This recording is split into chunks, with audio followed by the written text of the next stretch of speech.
Good evening, everybody, and welcome to the last episode that we will probably touch on for a long time.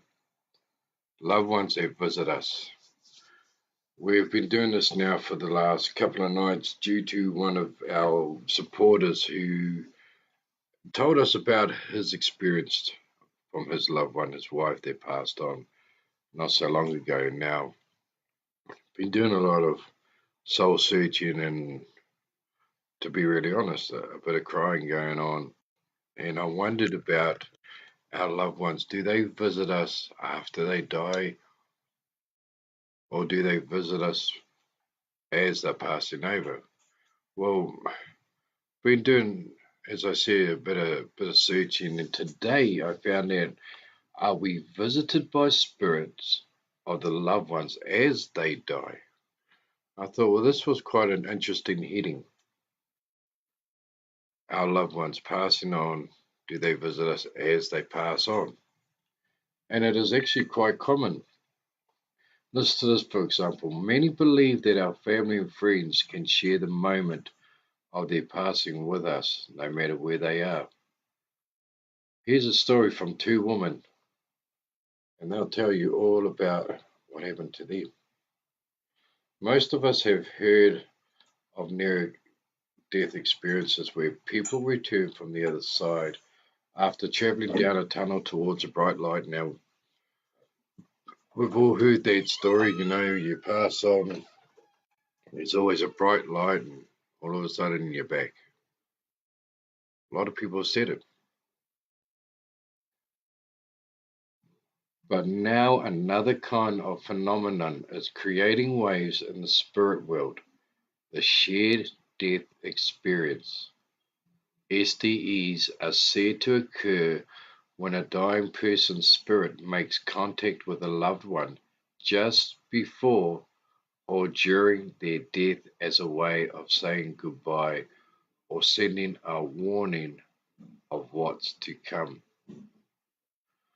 Former intensive care nurse Dr. Penny Sartori, who has spent over 20 years researching what happens during death, says, I've met people who have seen their deceased loved ones at the point of death, sensed their presence, or smelt their perfume despite being hundreds or sometimes thousands of miles away. In some cases, people have manifested the dying person's symptoms, or a wind has blown through the house when the weather is calm outside. So there you have it, ladies and gentlemen. It's not just after when our loved ones have passed on. It can happen before they pass on, letting you know that they're either about to pass or they have passed. A warning. But would you really call it a warning? Seeing a loved one about to pass on. Why would people call it a warning? I'd call it a blessing. I'd call it an honor. Hey, Diana, how you doing? Tracy, Teresa, my cousin Teresa, Gordon, Lynn, morning. It's great to have you all on board. Why would people call it a warning? For me, it'd be a blessing to know that my loved one could come to me to say goodbye, no matter where I was in the world. Hey, Rachel. Hey, Stacy. Why would they class it a warning? And that's really, really weird for me because I don't think it would be a warning.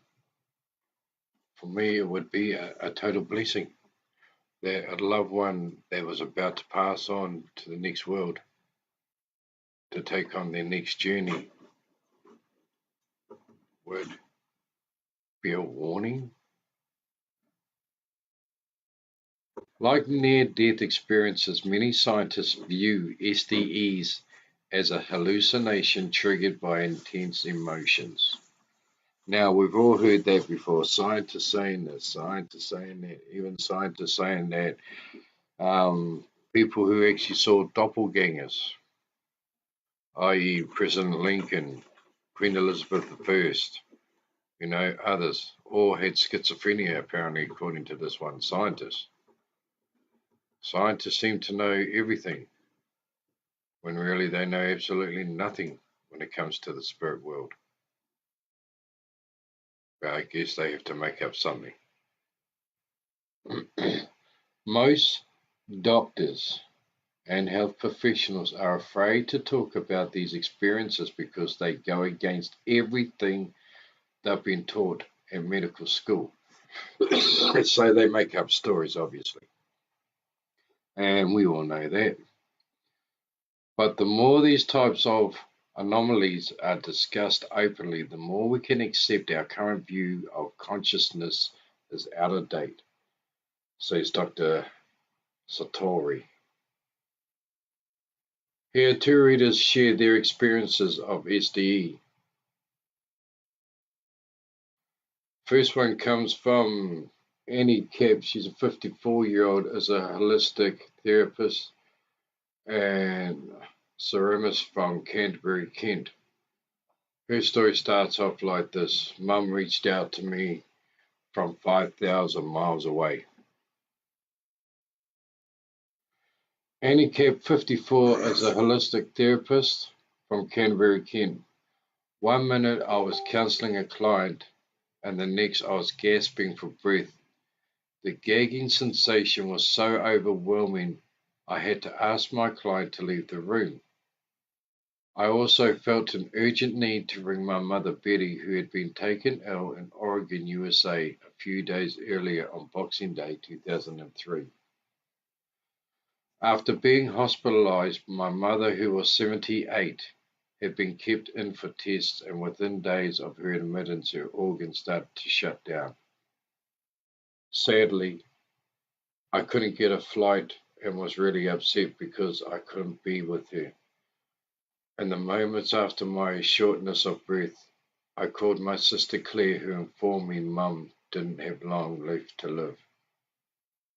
The family were already gathered around her bedside. Claire held the phone to Mum's ear. I heard her wheezing in the same way I had been doing moments earlier, and I was able to tell her how much I loved her and say goodbye. Then I heard her take her last breath. I felt so blessed to have been with her at the end. The startling event took place on January the 2nd, 2004, and although I was devastated, it was a life-changing moment. I firmly believe my mother connected with me as her soul was leaving this world because she wanted to say goodbye. Until then, I had never believed in life after death. However, the experience sent me on a 7-year quest to find out what happened that day. So there you have it, folks. There's just one story, one beautiful story of a lady whose mother touched her from 5,000 miles away. Now, people say that they've seen their loved ones way after they've died. Seen their loved ones who have been dead for centuries, years.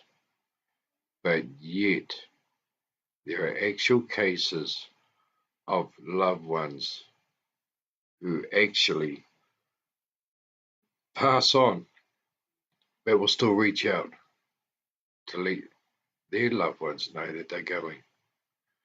Rachel, you're right. The night before I turned my son Andrew's life support off, he came and visited me with someone I don't know who it was and told me to let him go, that he was okay. I felt a real sense of peace.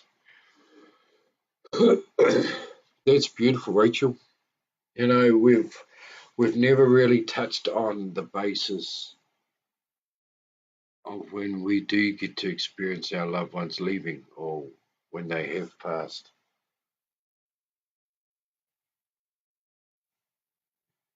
So, it's amazing. People say, oh, I've seen my loved one, and, and start to tell us their story, which is so beautiful. But we never actually hear the stories of those that have actually seen or felt their loved ones go before they leave. It could be just a split second.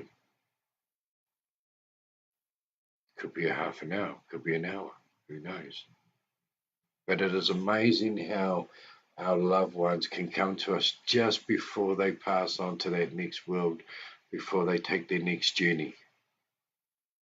Because that's what I believe it is. It's a new journey for them. It's not that they've gone, see you later, catch you up on the next world.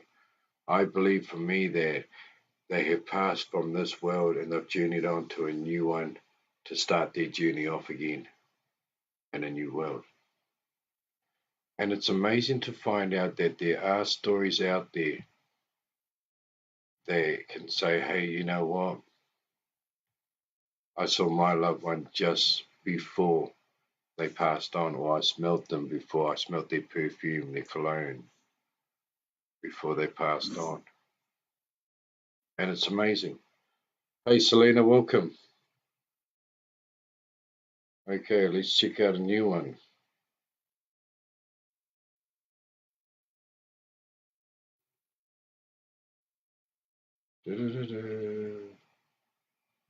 Here's one from a lady called Maria Morris. She's 48 years of age and is an occupational therapist from Southbourne, Dorset. I saw Dad's spirit 2 days before he died. 2 days before her father passed on. Maria Morris, 48, lives in Southbourne, Dorset. She is an occupational therapist. I was 11 years old and doing the washing up in the kitchen with my dad, Bill, when he told me he had once seen the ghost of his mother.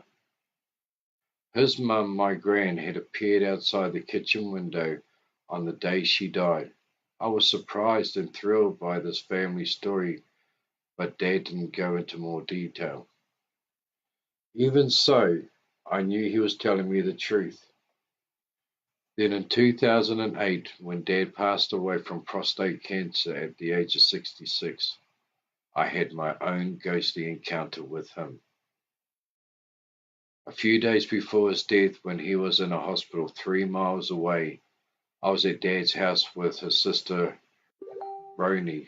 The two of us were in the kitchen washing up. I was stood at the sink with Roni next to me, and as I looked out of the kitchen window, I saw a wispy white mist floating past.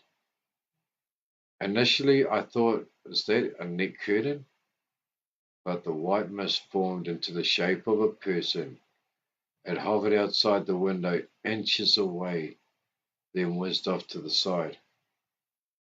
I asked Roni, did you see that? I know what that was, she replied.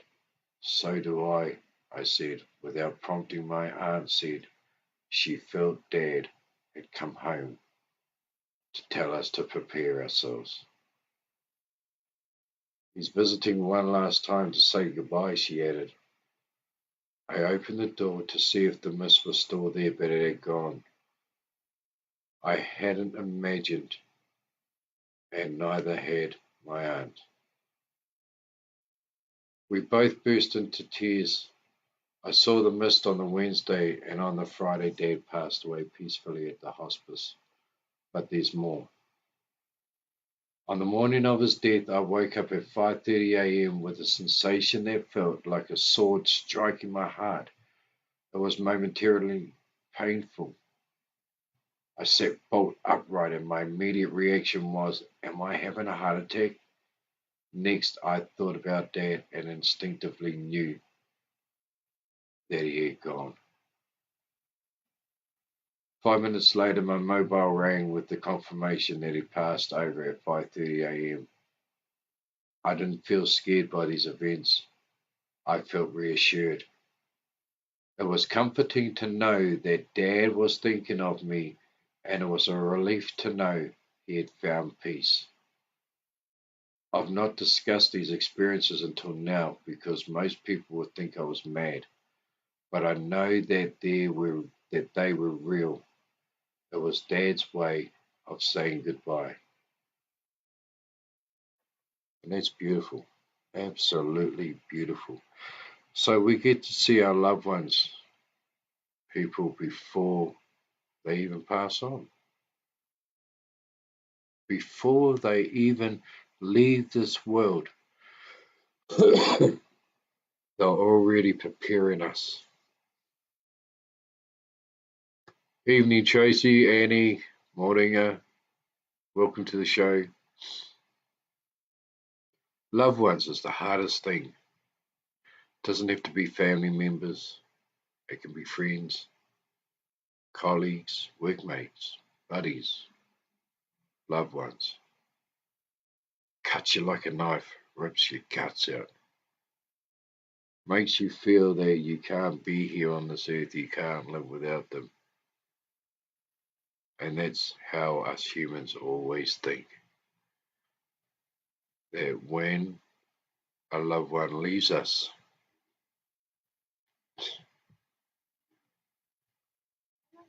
that's it. But the thing is this, ladies and gentlemen, they don't leave us. They are always with us.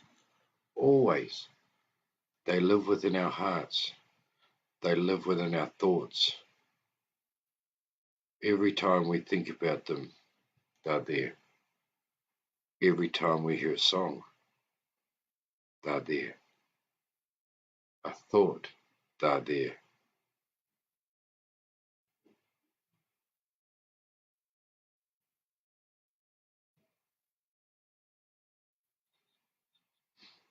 So, now we're finding out that loved ones are with us all the time. That they come to us even before they pass over. Let's take a look at some other stuff that I found out today, ladies and gentlemen. How to recognize signs from your loved ones in heaven. Now, when I saw that, I thought, interesting. How do you know if you are receiving signs from heaven? How do you know? Can anyone share their experiences with me before I read a little bit about what I found out today?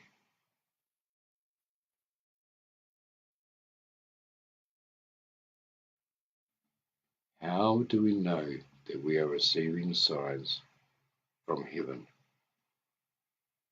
How? How do we know?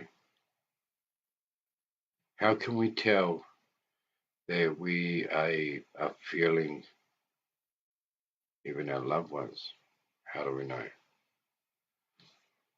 Can anyone tell me that answer?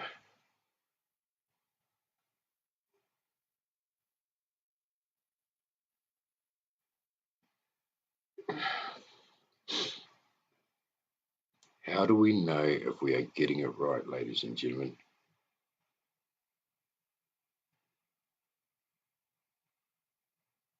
And if I'm lagging, can you guys let me know, please? Because all of a sudden, all my comments have stopped. If you are still watching, can you please say hello so I know that you are still there? Because it's like it's totally frizzed the comments.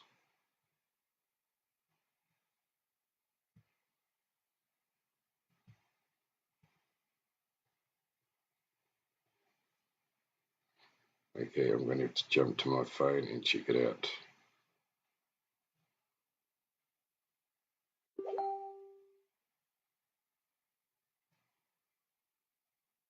All right. Thanks, Rachel.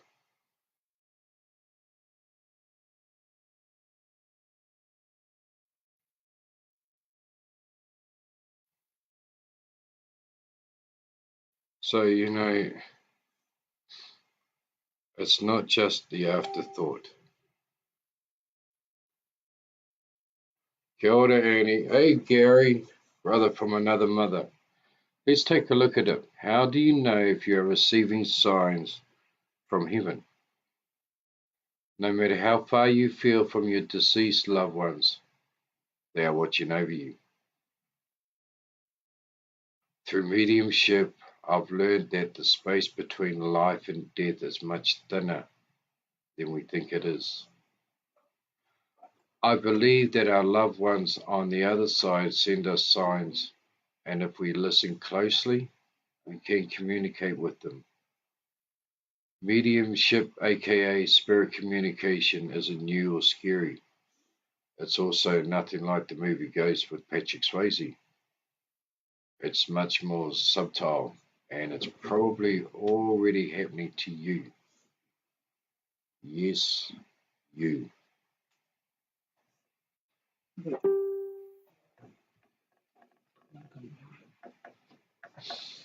Here's exactly how you can recognize messages from your loved ones on the other side. Dreams. A visitation occurs when a deceased loved one's soul visits you in a dream. People are usually much more receptive to spiritual messages while they are dreaming. Departed loved ones can view dream time as an opportunity to get across messages to you. So there's one, through dreams. Smells, Annie, like perfume, music, exactly. And things that actually only you and that person knew about repeating themselves. Exactly. Can I come in here for a couple of seconds, John? Yeah, go for it. Everyone can see you. Right, as you can see, the patch on my eye.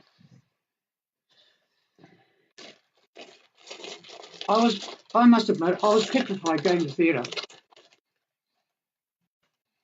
I get in there and I became completely calm when I found that my doctor's, surgeon's Christian name was Jane. All my life, if anyone asked me what I was going to be as a kid, I was going to be a mother with a daughter called Jane. My mother used to laugh about that because I only had sons, so I bought a dog instead. Now, all of a sudden, when I was looked at it's actually on my wristband is where I saw it, so I was into the hospital. I only knew her by her surname, and on my wristband I saw Jane. To me, at that moment, I became calm because I knew I was in the right hands. And I told her. I told the doctor myself the whole story, and I said, I know now that I'm safe because Jane is fixing me. But the other part that also adds to it, the Jane was my great-grandmother. And for that day, or today's day, and going into theatre, I had to take her wedding ring off my hand. I was the only person in the family that could actually wear her ring because no one else had small enough hands. So through that one word of Jane, I knew my mother and possibly my grandmother as well were with me. And I actually felt at peace when I went into theatre. I had not a care in my head. Whereas John will verify, I was shit scared beforehand. But I wasn't. I was tough. But to go to another extreme, You're right. a relations family, there was 6 children in the family. An old homestead that their parents had built. Massive garden. And in the garden, there was a Judas tree. Every time one of those brothers or sisters died, part of the Judas tree fell off. I was actually sitting with the last sister in a rest home, giving the family a little bit of time out when she actually passed away. Within seconds, I got the phone call Is Muriel gone? I suggest she has just passed. What made you ring? She was the last of the family, and the Judas tree split in half, and it was not even a windy day. So things happen in all sorts of different ways. How they let their families know that they are either going to pass or have passed. That's all from me. Right, Tammy's just said, hi, Mum, how are you? How's the eyes? Bloody sore. Annie goes, hi, Kathy. Gary Young goes, Mum. Yep, so you can all see people that she's still here with us, tough old bugger. I have to knock one down. Right. You right? Because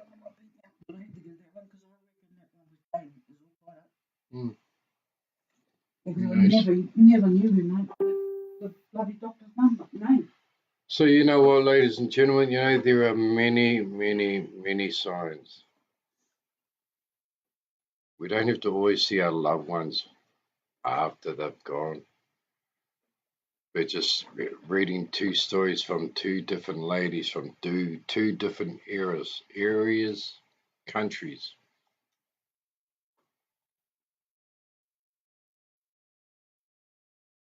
They will always show that they're still there. Even when they're passing on, they're letting you know that they're coming to say goodbye. It's not a warning as people say it is. I don't believe it's a warning, it's a blessing. Anyway, let's continue. How do you know that it is a sign? How do you know? Because you get a feeling. Get a feeling. What else? What is another sign? How do you know? Okay, this is what they're saying about how do you know that it is a sign. You'll know it is a visitation if the dream features a deceased loved one and feels extremely emotional or real. After you wake up, you may be left with a lingering feeling that you actually talked to the person. The departed loved one also may have revealed a piece of information that you wouldn't have a logical way of knowing otherwise.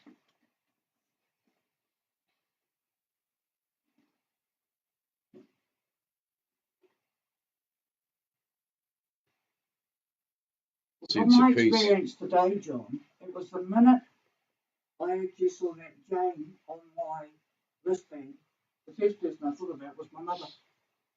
They connect the two together. They give you the connection. Yeah, there's different signs, different ways that our loved ones are there. You know, we don't have to always see them to know that they're visiting. Just the signs, like how Mum's was with the name Jane. Smells that Annie said, music. Our loved ones always surround us. You just need to ask them for help. Exactly, Tammy, you're right. Sense of peace. Dreams. Like it said, if your dream has one of your features a deceased loved one and you feel extremely emotional, or it's real, and you wake up knowing a bit of knowledge. Feelings. You may simply feel the person's soul is around you. They may pop into your thoughts randomly, or you may simply just know they are there. Sometimes this feeling is accompanied by goosebumps, warmth, wind, or tingling sensations in your body. How many of us have experienced that? I know I have, many a times. How many of us have actually felt that? Goosebumps, warmth, wind or tingling sensations in your body. I see monarch butterflies and know it's my son, as that is what I saw when we buried him. Hey, that's beautiful, Tammy. Rachel, yeah, sure have. Yeah, I bet you have. Over and over and over again. You as well, Annie. See, look at us, ladies and gentlemen. We're all from different walks of life. We live in different areas of the country. Probably none of us have really met each other. I've met Rachel years ago. Me and Rachel and her family, we go right back, but Tammy, I can say 100% I've never met you yet. You've had those feelings. Annie, the same with you. Okay, so this is coming from Gary. So my grandfather died in 2004 and he was a diabetic. So he was always taking pills. Well, a week after he passed, I had a dream that we were sitting in the kitchen talking that we normally did, and he got out from the kitchen table after a little bit, went to walk out of the kitchen, and I asked him if he was going to take his medicine, and he turned and looked me right, and the freaking thing won't move. I am sorry, Gary. Oh, here we go. To take his medicine, and he turned around, turned and looked me right in the eyes and said, I don't need them anymore. That dream was as vivid as real life. I felt like I was actually sitting there talking to him like we did before he passed. See, all of us, ladies and gentlemen, we all have dreams. We have dreams about our loved ones passing. The weirdest dream I have ever had, and I mean, this is the most weirdest dream, but it's been with me since I was a kid. I had an uncle who died in a car crash when I was only just young, very, very young. And he was my favorite uncle. And he always used to take me everywhere with him. We go back to the farm and I'd stay there over the weekends, even tried to convince my dad to let him adopt me. That's how close I was to my Uncle Will. I had this really, really weird, and I mean it is weird, ladies and gentlemen, that I was standing by a shop of my old hometown in Waverley. Um, the shop that I'm talking about is when you come into Waverley, it's on the left-hand side. It's now a little cafe. And in my dream, it was a coffin shop. And I was looking up the road, heading towards Party Away, and I saw a lot of all these spirits come, tapping me on the head. Some of them smiled at me and grabbed their box, their coffins, and walked away. And my uncle was one of them. And he came up and he gave me a cuddle and he picked me up and he said, there are times, my boy, that you're not going to understand. He said, there are times when you're going to be feeling a lot of pain and a lot of hurt. But if you keep looking up, I'll always be there. Whenever you need me, I'll be there, like always. And I didn't understand what he was on about. I really didn't. And he picked up his coffin and he walked away. Well, when I woke up, the only one that was at our house was my older sister Bernice. And I asked her where my mum and dad were, because normally when I get up early in the morning, both my parents are there getting ready for work. Well, none of them were there. And she said that they were over at Nana Cuddles. So I trotted over like I always do. And before I even get round to where the front door was, which was actually around the back, I could hear a lot of crying going on. And when I got around to the back of the house, cousins were there, uncles were there, aunties were there, my dad was there. And that's when I found out that my Uncle Sonny had passed. He had passed away that night in a car crash. I never forgot that dream. Never. Here I was, a young kid, and I dreamed of my uncle's passing. But the weirdest part was I'm standing at a coffin shop. Of all shops, it could have been a coffee shop because I mean I love my coffees, I love cappuccinos, but it was a coffin shop, and all he could say to me was that whenever I really needed him, all I had to do was look up, and he'd be there. Just look up. And a lot of times, still to this day, I do catch myself times when I need someone looking up, and it's weird. It really is, and everybody has that special moment when a loved one does pass on. It doesn't have to be that they're already gone, dusted, finished, see you later. It can be right at their death. And I really believe that when my uncle came to me in my dream, that was his way of saying, not goodbye, but I'll catch you later. Because I know that whenever I look up, ladies and gentlemen, he's there. Do I talk to him? Just like I talk to my mum, Tammy. You know, even sometimes with my cousin Kelly, who's the daughter of my Uncle Sonny, we always talk about him every time. Every time we get together, something crops up and we end up talking about him. Like for example, here's a funny story, just to keep it going, the mood, not to bring the mood down. But when I was a kid, my Uncle Sonny used to have this prize cow in his paddock. I mean, this prize cow was everything to my uncle. And one day, him and my auntie, they went to town to do shopping. And so we all got the gun out, and, the oldest boys were lining us up, and we were all taking pot shots out in this paddock.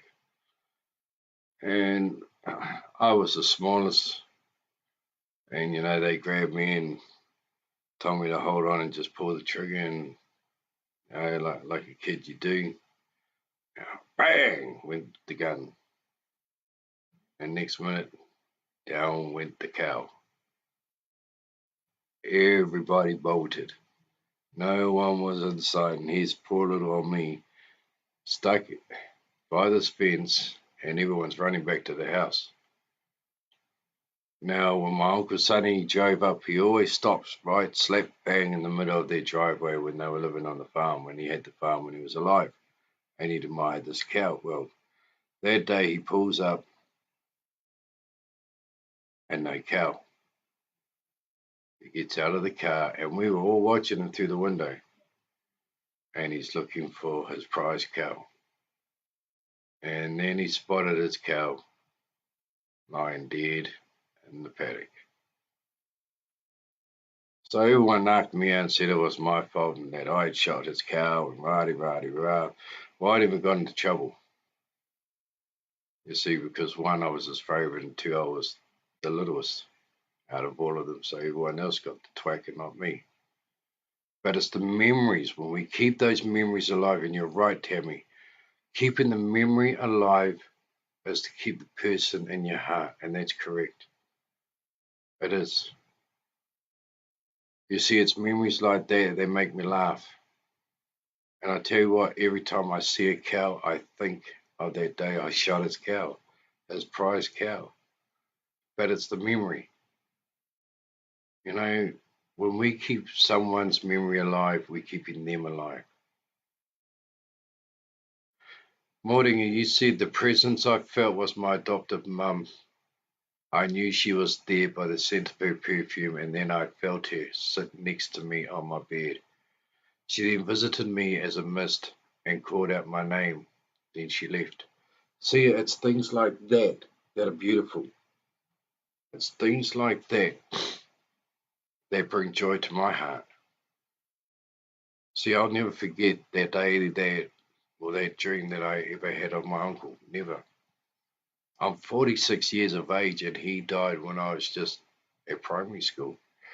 And that's going way, way back. But the thing is, I still remember him. And I do exactly what he said to me in that dream. If I ever need him, just look up and he'll be there. Just look up.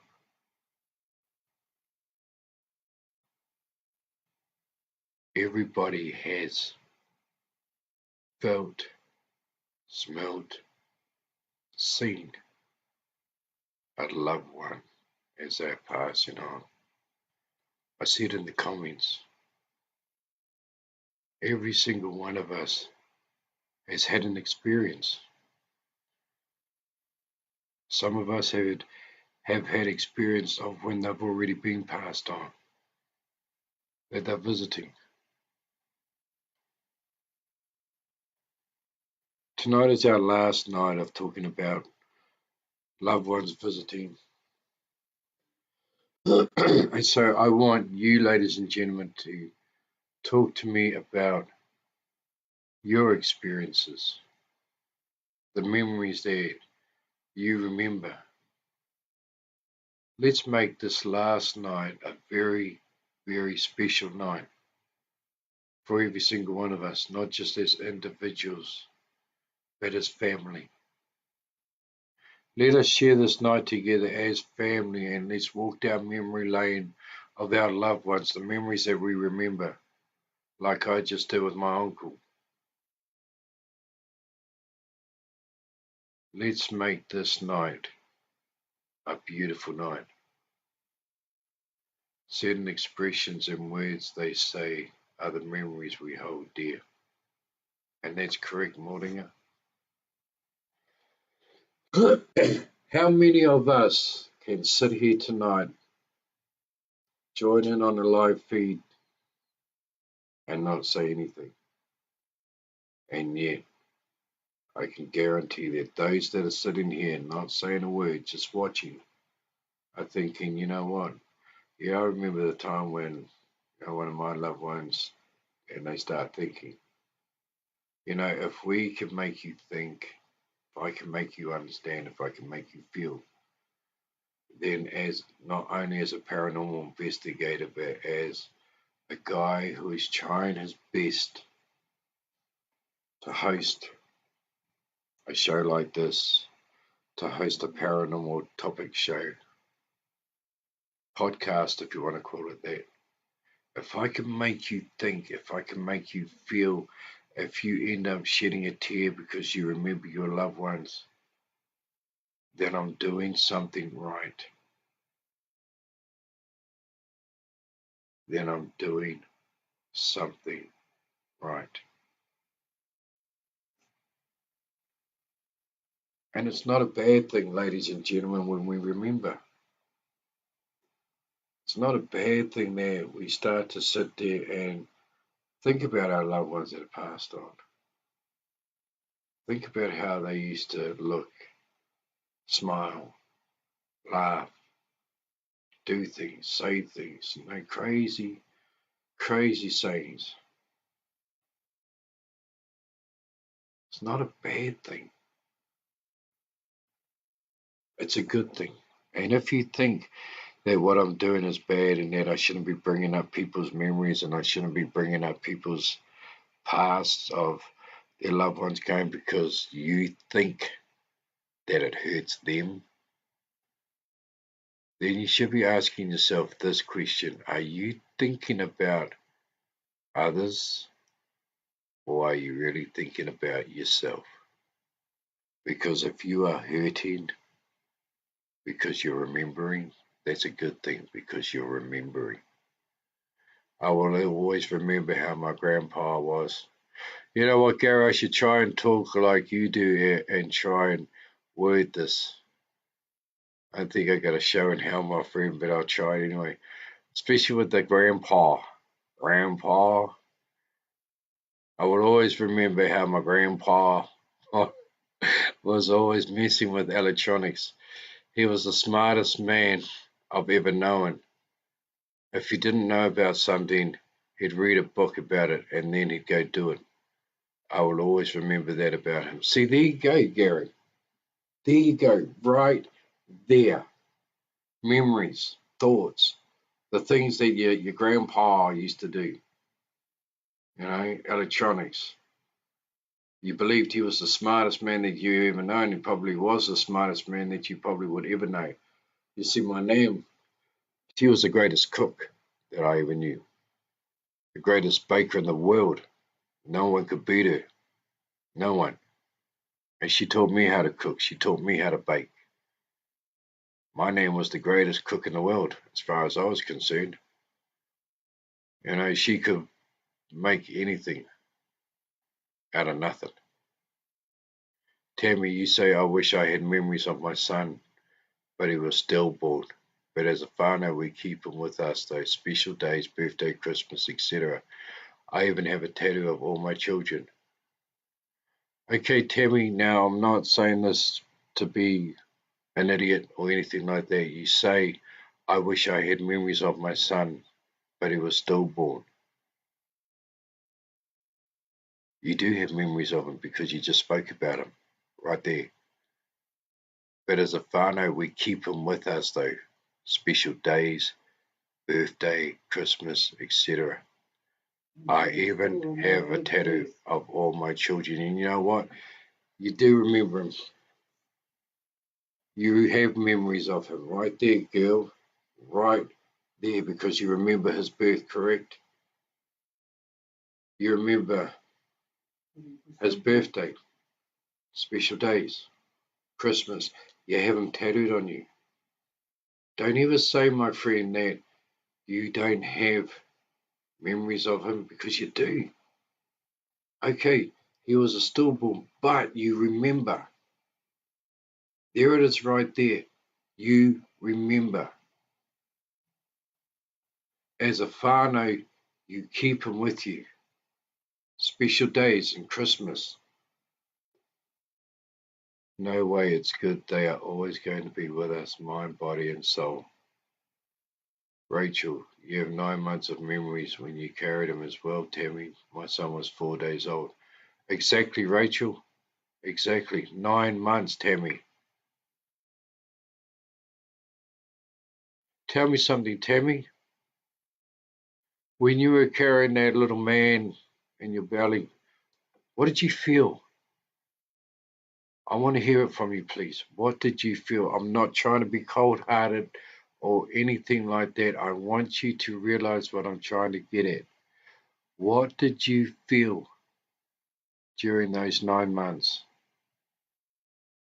Hey, Shaz, how you doing? Welcome.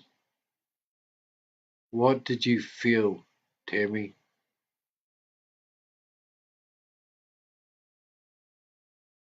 I want to hear, because I can guarantee you still remember, which means that you have memories, my friend. You have those memories. Even though he was a stillborn, you still have those memories. Please tell me. Those 9 months you carried that beautiful little child, how did it feel? His life and his love.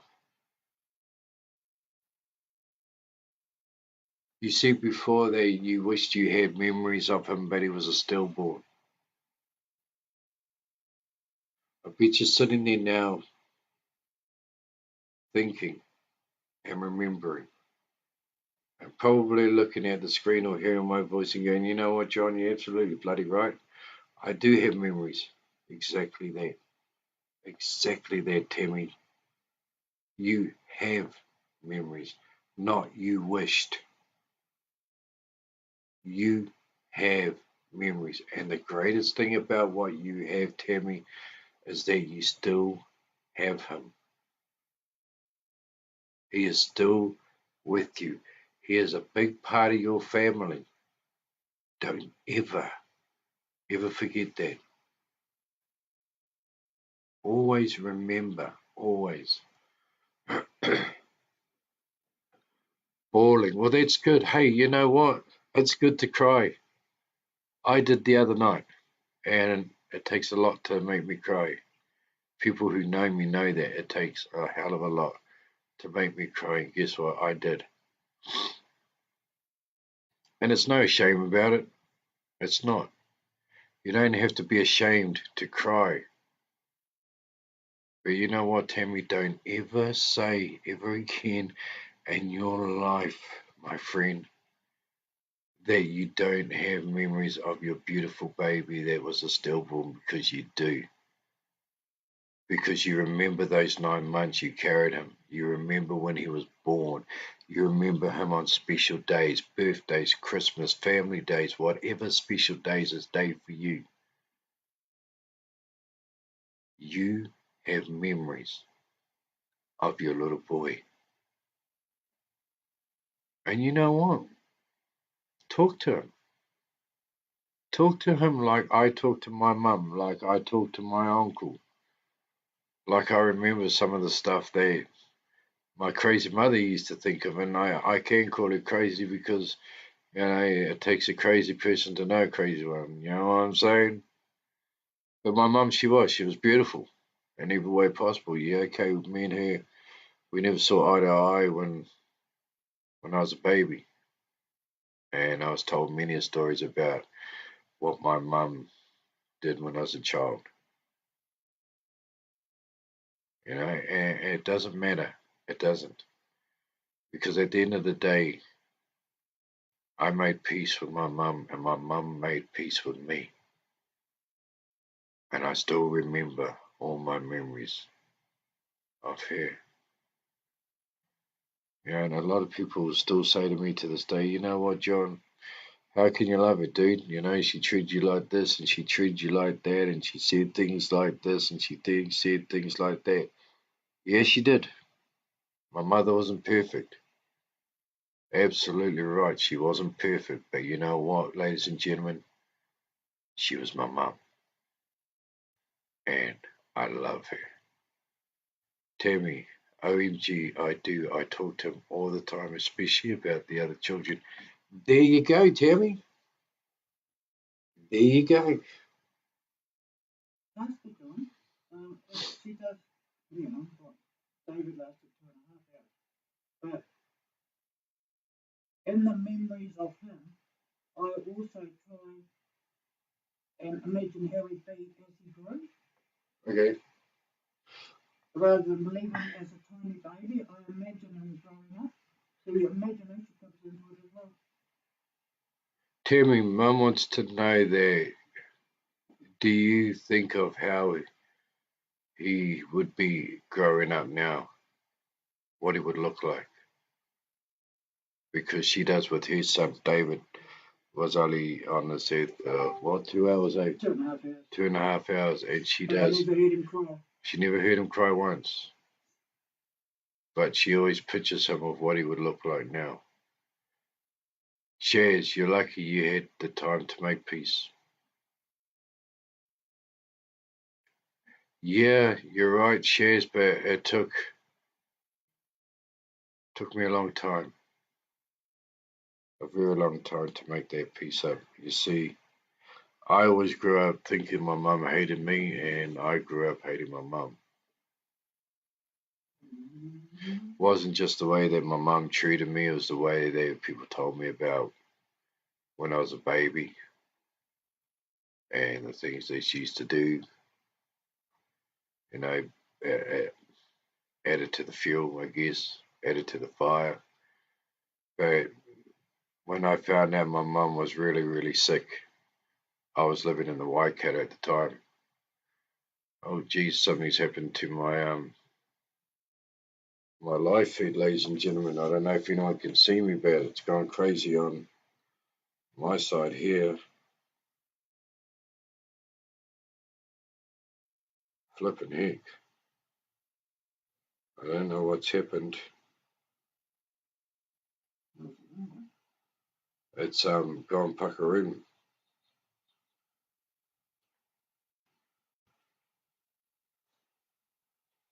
You got it on your phone? Yep, and it's still going, so it's all right.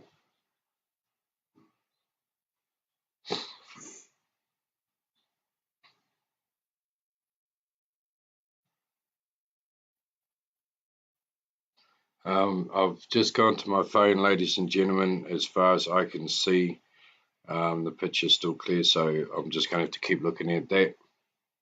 But yeah, and I was living in the Waikato. I was going to university, and I really didn't have anything to do with my parents. And when I finally found out that my mum was sick, I don't know what I was even thinking, but I jumped in the car and I came home.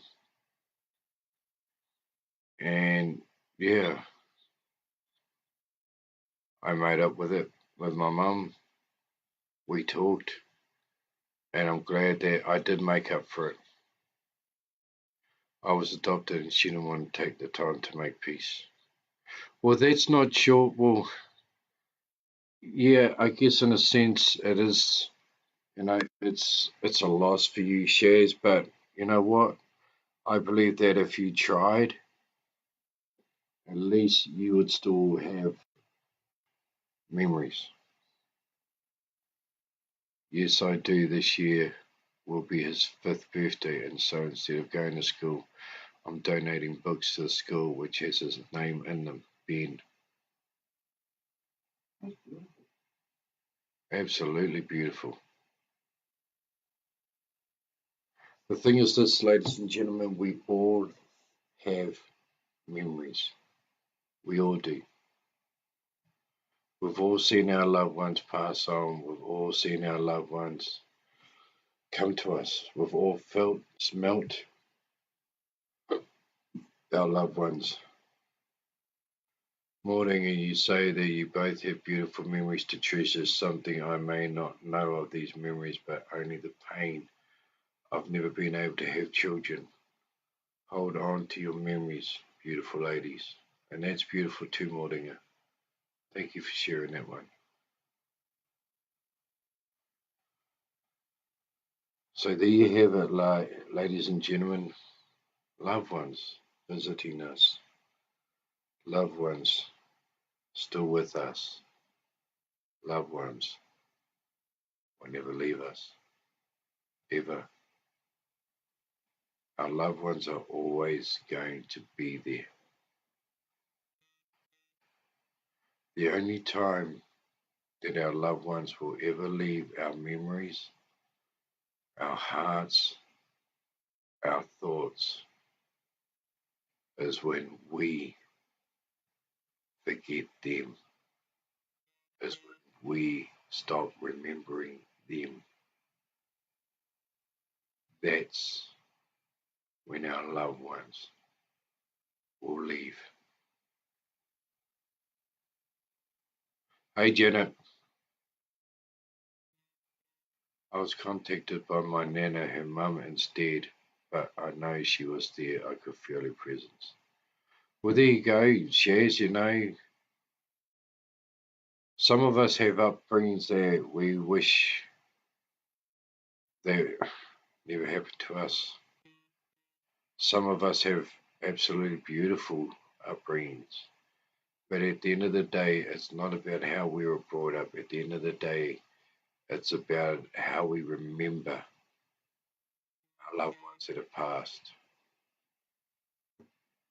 I talk quite often about my mum, about my real mum, and the way she used to smile and laugh and ground me and all that.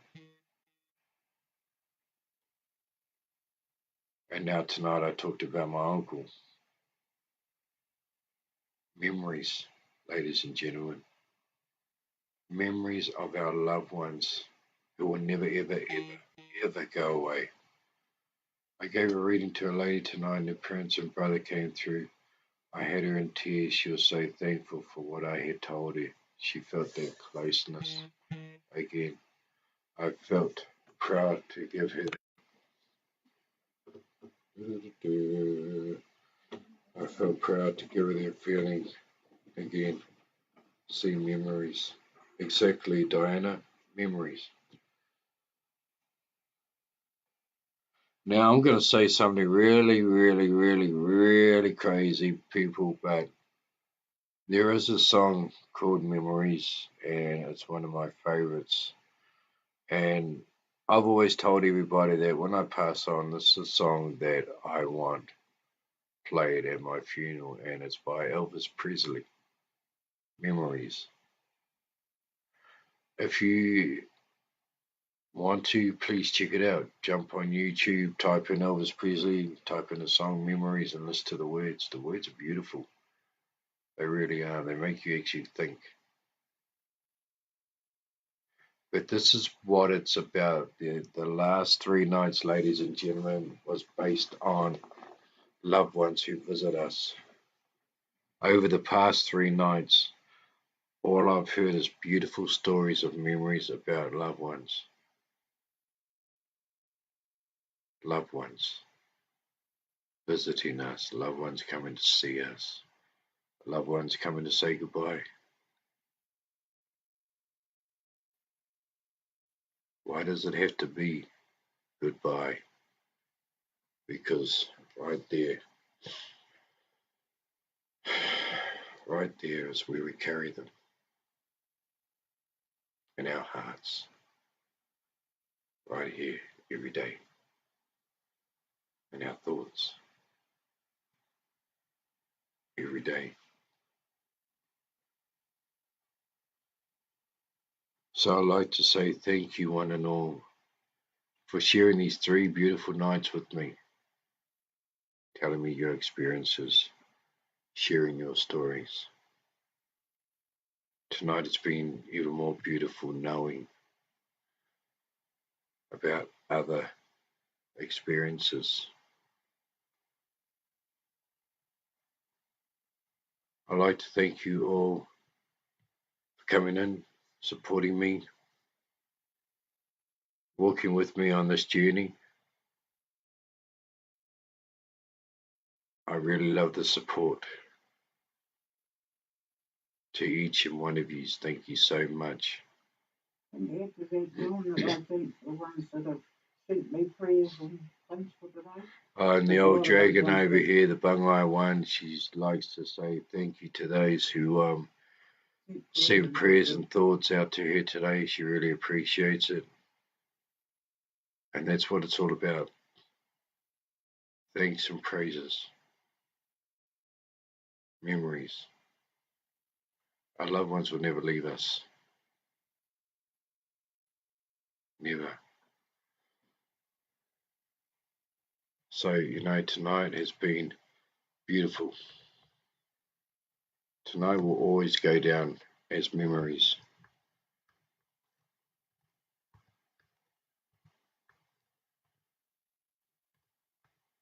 I wish that there had been more, but I think we've all shared our beautiful memories.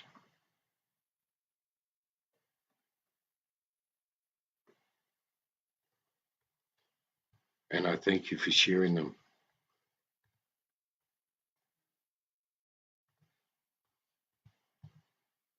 I'm grateful for your stories, for your experiences.